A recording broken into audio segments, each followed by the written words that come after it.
Welcome to First Takes, where we talk and sometimes complain about filmmaking. Hope you enjoy the ride and don't forget to subscribe. Let's begin. I went to see 28 Years Later and was a little scared about the result. People were hyping it so much that it felt like it was bound to fail miserably. Expectations can kill franchises, and movie flicks are particularly good at becoming cult classics, but not at succeeding at the box office. Eventually, the appeal of a large structured story set in a zombie apocalypse becomes repetitive. This film has a lot of weight on its shoulders. There are few cult films as iconic as Danny Boyle's 28 Days Later. Among fans, it holds a legendary status that rivals Romero's zombie films. Even massive hits like The Walking Dead and The Last of Us have eventually fallen from grace for a number of reasons. I arrived just a little late, but didn't really miss anything. From the start, the film captured the same aura as the previous entries, which already added something special.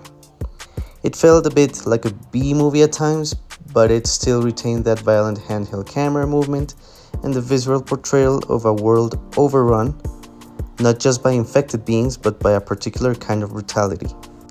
Then it got really introspective. There are a lot of seeded ideas referencing civilization and the biases we carry about what it means to be civilized. I loved how the film portrayed the infected, not just as traditional zombies, but rather as wild beasts, even as elemental forces of nature. There's even a mythological undercurrent, too, with imagery involving ravens and a deep exploration of parenthood and human connection. The movie initially feels like it will follow the traditional arc of a father and a son's journey, but it doesn't. It pivots into something else entirely. The climax delivers deep, emotional scenes that reject the expected violent and gory ending in favor of something more grounded and spiritual, and I really loved it. But the ending is strange. It feels engineered to set up future installments, franchise oriented rather than story oriented. There's a sense that mere editing cuts were made, which might frustrate or even anger some viewers. Because honestly, while parts of the film are brilliant, the places where it misses miserably. But still, it's a worthwhile experience. The story tries to move the zombie archetype into new territory, and I genuinely applaud that. We just have to remain grounded and realistic.